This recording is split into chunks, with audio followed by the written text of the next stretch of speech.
penolakan dari KUA. Penolakan maksudnya? Dia kan daftar ke KUA nih.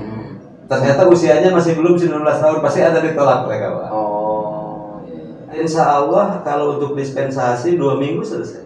2 minggu. Iya. Jadi kalau yang untuk mau nikah itu jangan dipersulit. Iya. Karena mau ibadah kan. Kalau mau cerai baru dipersulit.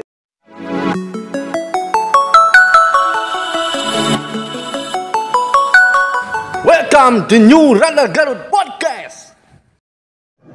Selamat siang, assalamualaikum warahmatullahi wabarakatuh. Jumpa kembali dalam acara New Radar Garut. Kali ini kita kedatangan narasumber dari Pengadilan Agama. Beliau adalah Dr. Andes Asep Muhammad Ali Nurdin MH. Wilujeng siang Pak. Wilujeng siang. Asli Garut banyak siang. Asgar, insya Allah. Jabatannya adalah sebagai Wakil Ketua Pengadilan Agama ya? Iya, betul. Nah gini Pak, di kantor Pengadilan Agama sendiri ada dampak ini nggak WFH atau masih kerja biasa? Di awal-awal pandemi, sekitar bulan April Mei kita terapkan WFH, tapi karena memang kita terapkan protokol kesehatan, akhirnya sejak Juni normal, tidak ada WFH lagi. Tapi protokol kesehatan tetap diberlakukan Pak ya? Insya Allah protokol kesehatan tetap kita terapkan dan Satpam selalu menyeleksi setiap pihak yang datang, terutama mencuci tangan terlebih dahulu, kemudian memakai masker. Nah ini Pak, bisa dijelaskan atau sampaikan sedikit lah bidang apa saja sih yang geluti di Pengadilan Agama ini? Yang menjadi kewenangan dari Pengadilan Agama sesuai dengan yang tercantum dalam pasal 89 Undang-Undang Nomor 7 Tahun 89 tentang Peradilan Agama adalah bidang perkawinan yang meliputi pengesahan nikah, perceraian, hak asuh anak, harta bersama. Ada juga dispensasi sekarang, dispensasi kawin. Kemudian tentang kewarisan, wakaf, infak, sedekah, dan ekonomi syariah. Itu yang menjadi kewenangan dari Pengadilan Agama. Nah ini Pak, ada pengalaman menarik atau ruling nggak Pak selama pandemi ini? Selama pandemi paling yang uniknya itu ada pihak yang ngotot mau sidang, tapi dia tidak menggunakan masker. Nah, sehingga oleh hakim diperintahkan untuk mencari masker terlebih dahulu. Baru hari kemarin, beberapa hari yang hari Rabu atau Senin lah, Selasa atau Senin. Jadi sidang nggak bisa dilaksanakan karena yang bersangkutan tidak pakai masker. Iya. Berarti cukup ketat juga Pak ya. Insya Allah kami perketat karena tetangga kami Rumah Sakit Intan Husada sampai hari ini masih di lockdown. Nah ini Pak, kalau berbicara pandemi kan mau nggak mau ini kan dampak ekonomi kan semua kena Pak. Betul.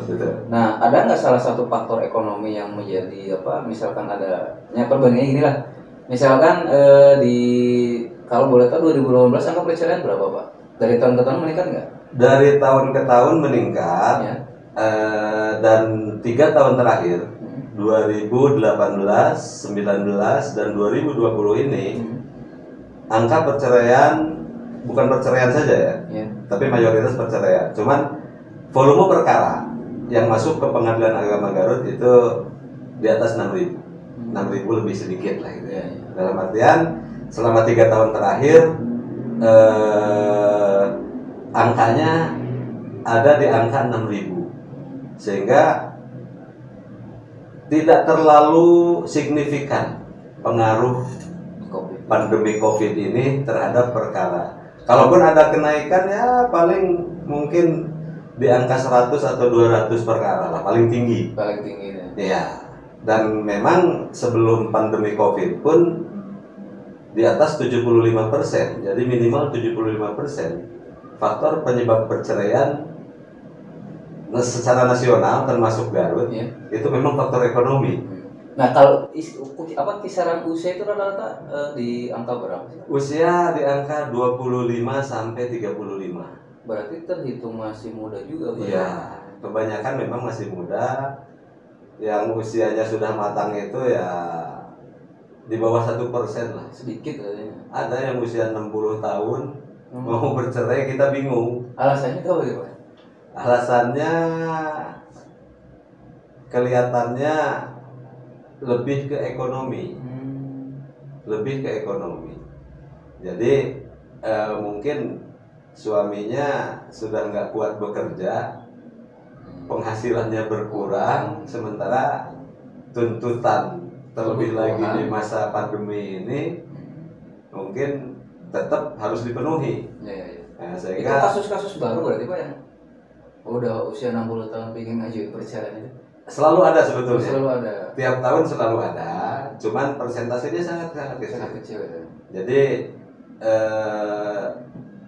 minimal di angka 60% itu tadi itu di usia 25 sampai 35. Nah tadi kan Pak kalau dari 2018 19 sampai 2020 kan kisaran di angka 6.000. Berarti kalau ngambil rata-rata per tahun 2.000. Ya. Berarti tiap tahunnya per tahun 6.000. Oh, per tahun 6.000. 6.000. Tiap tahun tuh 6.000. Udah 3 tahun terakhir ini. 2018, 19 dan 20 itu selalu di angka 6.000. Tapi itu tidak hanya perceraian. Ya, di dalamnya termasuk ada mengenai isbat nikah. Jadi pasangan yang tidak punya buku nikah. Oh. Jadi nikahnya tidak dicatatkan, tapi berhubung sekarang semua dokumen terkait pernikahan pasti memerlukan buku nikah, seperti membuat akte kelahiran. Tanpa ada buku nikah, kalau yang nikah siri itu tercatat di? Ya itu maksudnya. Maksudnya nikah siri dalam artian nikah yang tidak dicatatkan, tetapi dia tidak melanggar. Iya. Bukan istri kedua misalnya. Jadi sama-sama jejaka, ya, nikah karena kendala ketidakfahaman pentingnya pencatatan pernikahan atau mungkin kendala keuangan sehingga tidak dicatatkan ke KUA. Nah, itu solusinya diajukan pengesahan nikah atau isbat nikah. Dan kemarin atau tahun ini kita bekerja sama dengan KB. Sekarang apa ya? BKPP ya itu. BKPP apalah ke sana. Kita juga pernah menunjukkan salah satu jurnalis lah ke Pengadilan Agama. Iya. Kalau nggak salah itu dianggap 2.000 dengan perceraian. Nah itu sama Pak, usianya kisaran antara 25 sampai 35 ya. Memang usia rawan. Usia rawan.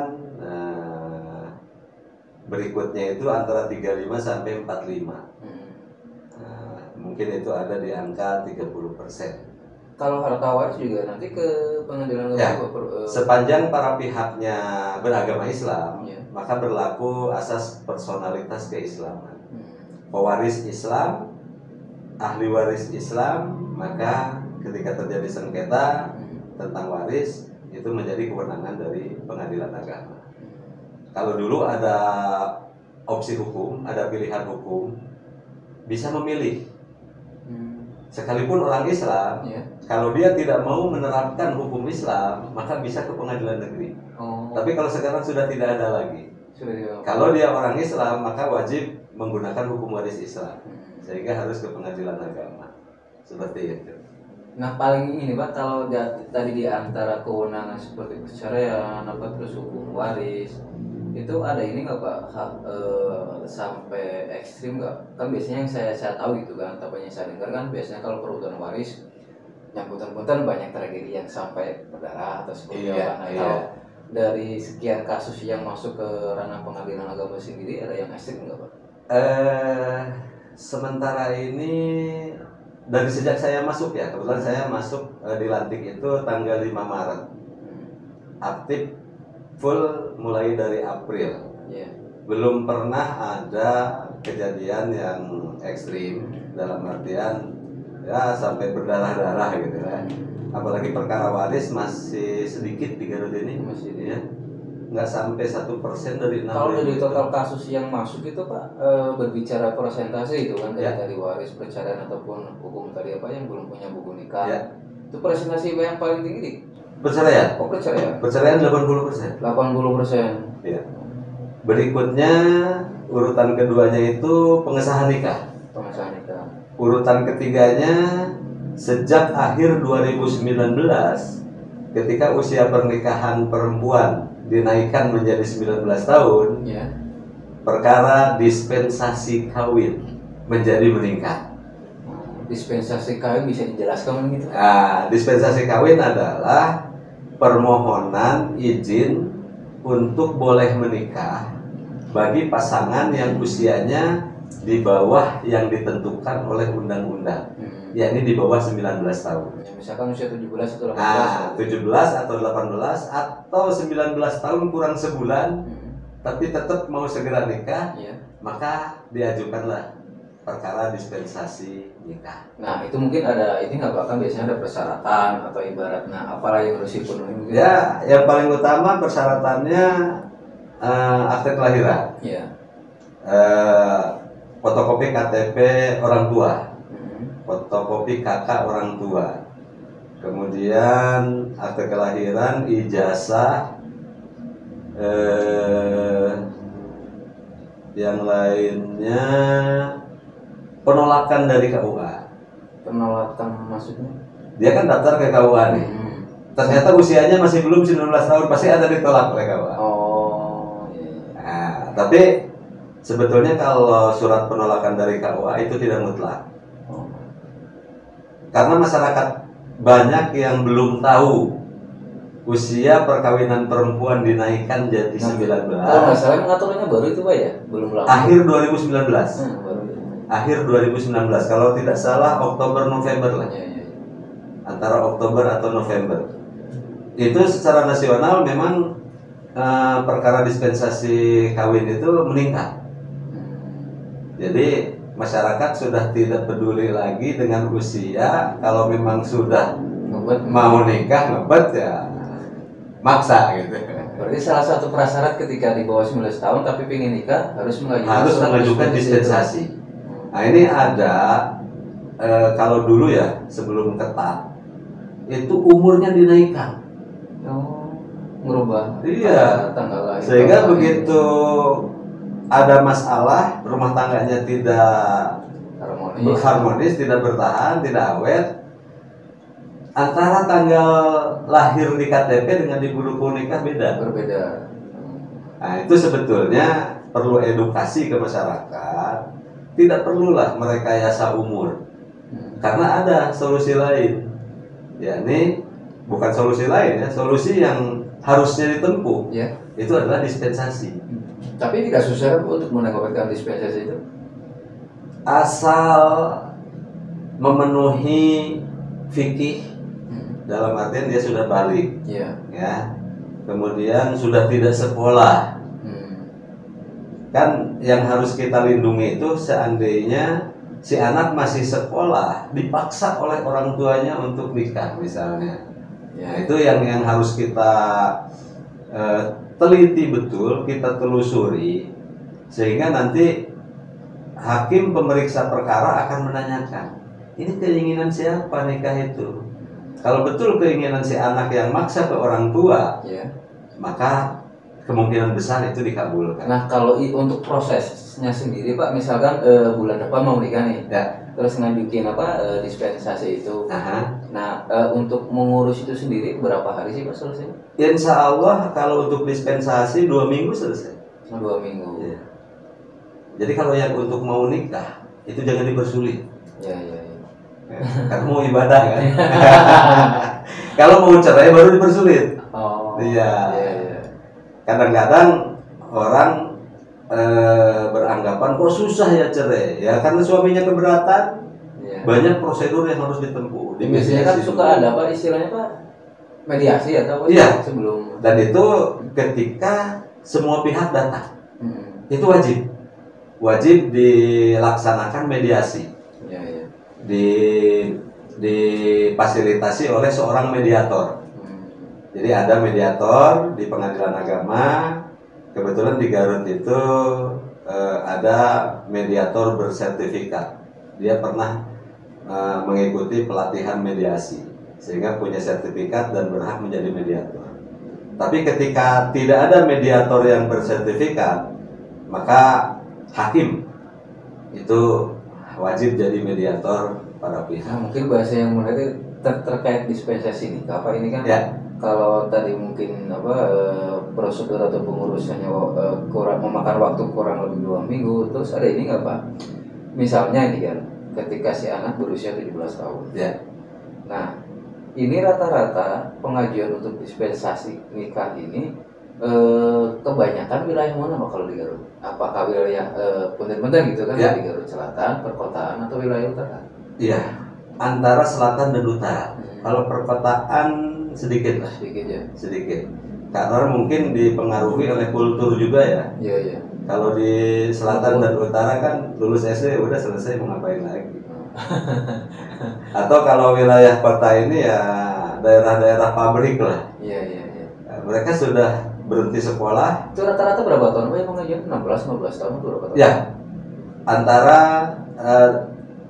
tapi sedikit. Yang 16-15 itu sangat sedikit. Nggak sampai 10%, di bawah 10%. Berarti Kebanyakan usianya lulusan 17, SMA berarti ya, 17-18. 17. Sebetulnya sebelum ada perubahan undang-undang perkawinan tentang usia perempuan, kalau sudah 17, jangan ke 17, 16 saja sudah bisa kalau dulu nikah. Sekarang 18 tahun setengah aja nggak bisa. Jadi ada yang 18 tahun 6 bulan usianya. Iya, iya. Ditolak oleh KUA karena memang undang-undang menentukan harus 19 tahun. Nah, yang seperti itu kan dia sudah bahkan bukan putus sekolah SMA, hanya SD. Berarti dia sudah hampir 6 tahun Nggak ada aktivitas. tidak sekolah, ya. Sehingga dia bekerja. Ya, ada bekerja jadi pelayan toko, ada yang di pabrik, gitu kan, ada yang jadi asisten rumah tangga, macam-macam. Nah ini Pak, kalau dalam untuk memutus atau menekan angka penyebaran COVID-19 ini Pak, Ya. apa sih yang sudah dilakukan dari Pengadilan Agama sendiri? Pengadilan Agama sudah berusaha pertama menyediakan hand sanitizer. Iya. Kemudian di pos satpam juga sudah disediakan cuci tangan dan sabun. Ya. Kemudian dilakukan penyemprotan juga, bekerja sama dengan gugus tugas COVID. Bahkan pernah juga kerjasama dengan Brimob. Oh, Brimob juga. Iya, kebetulan Brimob punya program. Iya. Kemudian ada yang kenal, Pak bisa nggak pengadilan usul? Oh, bukan bisa lagi, kami tunggu. Iya. Itu disemprot sama Brimob sekeliling kantor. Dan mandiri juga dengan alat seadanya, kita beli alat buat semprot burung ya, tapi yang agak gede, yang dipompa itu. Nah, kita beli disinfektan sendiri. Iya. Nah, kita semprot mandiri. Nah, rutin kita dalam seminggu pasti ada. Nah kalau secara pribadi Pak, pandangan Bapak mengenai COVID ini, apakah sempat kaget, panik atau seperti apa Pak? Sebetulnya kalau panik tidak, hanya karena ini makhluk goib ya, Nggak kelihatan Pak ya? nggak kelihatan ya. Jadi ini sama dengan rukun iman ini. Kita percaya nggak dengan neraka gitu? Ya kan ada juga. Ya, kalau neraka nggak nanti. percaya mah tinggal ditembus saja Pak yang kalah. Jadi dengan COVID juga, virus COVID ini memang ada yang menganggap sepele, Iya. gitu kan. Tapi dengan keyakinan bahwa COVID itu ada, ya, kita tetap berusaha untuk menjaga, menerapkan protokol kesehatan dan mengikuti instruksi-instruksi yang disampaikan oleh pemerintah agar tidak terkena. Jadi tetap baik secara pribadi maupun kantor itu kita saling mengingatkan, Iya. saling mengingatkan bahkan beberapa kali dibagikan masker. Ya, termasuk yang saya gunakan Untuk masker untuk karyawan sendiri atau bisa untuk masyarakat umum? Untuk awal-awal ada untuk masyarakat umum kita juga. bagikan. Kita pesan sampai 500 masker lah. Ada 2 atau 3 kali lah kita bagikan untuk masyarakat di awal-awal. Nah ini Pak, kalau untuk dunia kerja sendiri kan biasanya ini kan banyak orang yang datangnya kalau untuk mengajukan perceraian ataupun kasus yang lain. Di ruang tunggu sendiri ada ini nggak Pak, apa misalkan untuk menghindari kerumunan juga atau jaga jarak itu? Ya, sebetulnya itulah masyarakat ada yang merasa yakin tidak akan terkena ya. Iya. Kita sudah menerapkan ada bangku panjang itu kan 4 ya. Iya iya. Yang 2 di tanda silang. Iya. Tanda silangnya dicopot. Jadi hampir tiap hari tanda silang kita pasang gitu. Tadi kamu udah lakukan ya Pak ya? Ganti-ganti.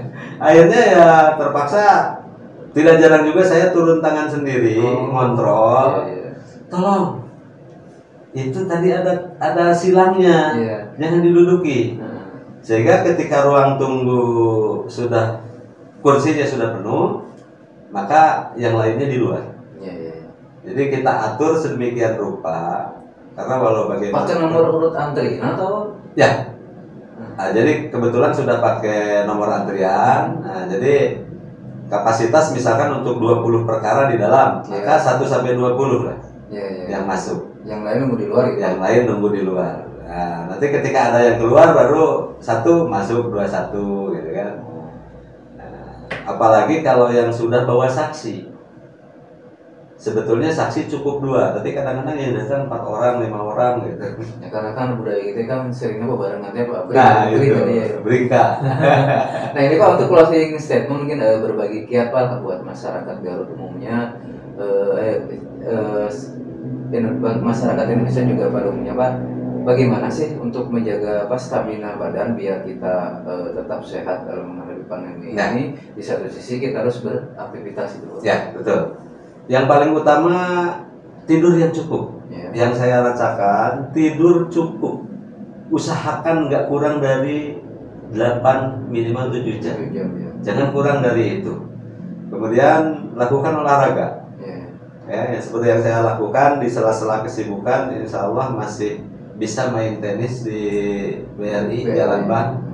Kemudian tiap Sabtu dan Ahad saya dengan warga di kampung itu keliling Mapai Galengan, menelusuri sawah gitu kan. Itu 2 jam. Setapak gitu. Iya, Mapai Jalan Satapak. Itu 2 jam saya lakukan. 2 jam. Itu waktunya pagi hari siang. Pagi kalau Sabtu Ahad ya, Sabtu Minggu itu pagi-pagi. Kita jam 6:30 atau jam 7. Balik lagi sekitar jam 9, jam 9:30. Itu kebetulan ada grup ke RW-an, pengurus RW. Jadi kebetulan saya diminta juga di kampung ini jadi penasihat RW katanya. Banyak juga berarti jabatannya Bro. Insya Allah. Semoga amanah Pak ya. Ya, jadi DKM juga. Bahkan mungkin Radar pernah memberitakan ada sembako gratis. Oh iya. Nah itu di RW 2 Kelurahan Sukakarya. Saya yang berinisiatif memberi ide kepada RW. Kebetulan RW-nya baru. RW terpilih itu untuk membuat sembako gratis dari warga untuk warga. Ya, demikianlah pembicaraan siang hari ini. Jadi yang utamanya selain menerapkan protokol kesehatan baik memakai masker, mencuci tangan, menjaga jarak juga tadi jangan lupa olahraga Pak ya. Jangan lupa olahraga dan istirahat yang cukup. Sampai bertemu kembali waktu dan tema yang berbeda, tentu dengan narasumber yang berbeda pula. Sekian dari kami di New Radar Garut. Assalamualaikum warahmatullahi wabarakatuh. Waalaikumsalam.